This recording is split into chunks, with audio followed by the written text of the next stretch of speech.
Hello everyone and welcome to the channel where we like making video games as much as we like playing them. GamerGeek here, and today I have another quick developer vlog update on my own game. I'll be walking through the updates I've made to the game, discussing some issues I ran into when programming the controls, talking to you guys about a really helpful trick that I recently learned about to help streamline level design, and discussing what you'll be seeing in future updates. So with all that, let's jump right in. Starting right off with the updates I've made to my game, the first thing I'll mention is the change to the Sky Actor. In the initial concept testing version of my game, I just used the default Unreal Engine 4 Sky Actor that comes packaged in every standard project file. Granted, I tried to spice it up with some fog actors and lighting, but it was honestly as basic as you could get for the sky. Moving forward, I knew that I wanted to update it to something a little more appealing and realistic, so I recently swapped out the default sky for the Ultra Dynamic Sky Actor and Unreal Engine 4 Sky system available through the marketplace for purchase.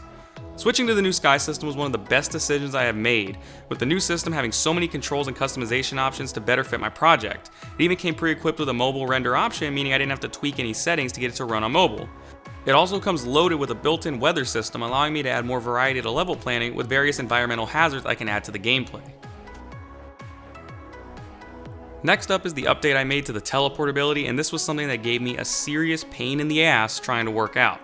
When I gave the game over to my brother to playtest, the very first thing he told me was the game was difficult to control.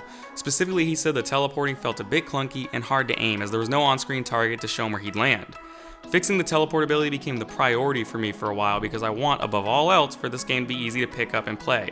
I do not want there to be a learning curve to the gameplay. It should be pretty straightforward, and I don't want to discourage potential new players by making the game hard to control. Bad gameplay is one thing, bad controls are so much worse. So I set to work fixing the teleporting and thankfully found some different methods online to adjust the ability. To teleport, the game uses line tracing to determine where the player is aiming and to track the new location to move to.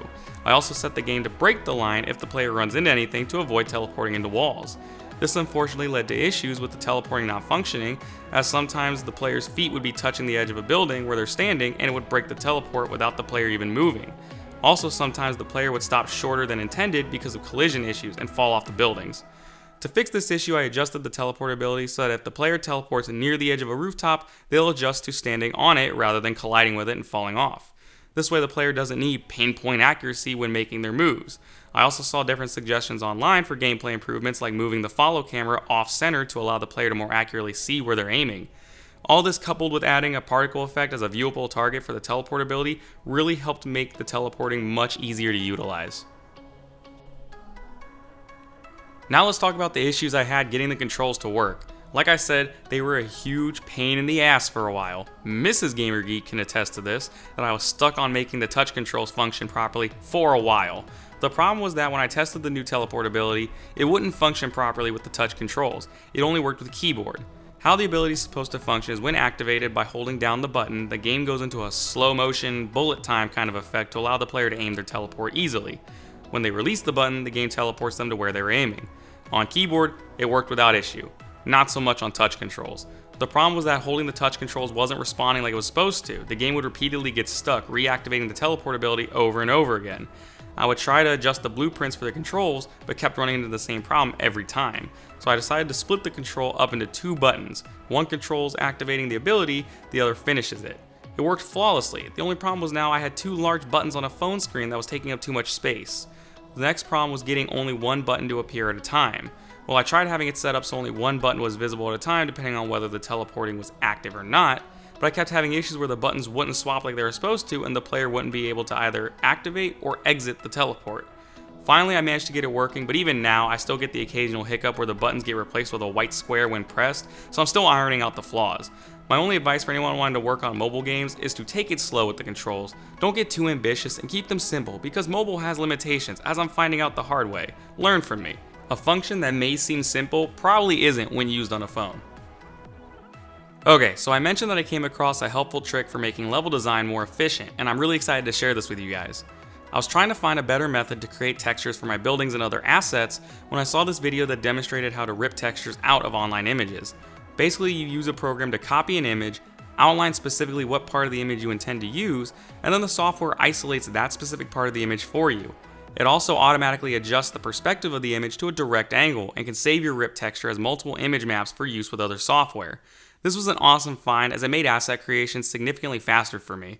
I didn't have to bother creating textures and image maps myself anymore. Instead, I could rip a texture from a real life image to get a better quality building image map, get more realistic looking buildings, get a wider variety of buildings, and produce assets significantly faster. All in all, I recommend looking into it. The program is named Shoebox for those interested, and I'm really happy I found it. So what can you expect to see in future updates? Well, I've been working with animations lately, so expect to see a lot of me working on animation blueprints and blend spaces in the coming videos. I specifically need to add more functionality and pawn sensing to my AI enemies so that they'll react to the player when in sight, so expect a video dedicated to AI development. Lastly, I'm also creating all my menus and UI assets, so you'll likely be seeing things like menu creation, stage select functions, and so on. One thing I wanted to do was walk you guys through an in-depth review of different Unreal Engine marketplace assets so you can know what's worth investing in for your projects and what isn't. So I hope you guys are excited, and definitely stay tuned for everything coming in the near future on the channel. And that concludes the video for today. Thanks so much for watching. If you like this video, be sure to hit the subscribe button if you haven't already, and drop a like below. It would really help out the channel if you did. Also, be sure to comment down below any suggestions or questions that you have, and I'll be sure to answer back, and would love to engage with you guys much more about my game project. Thanks so much for watching, and I'll see you guys next time.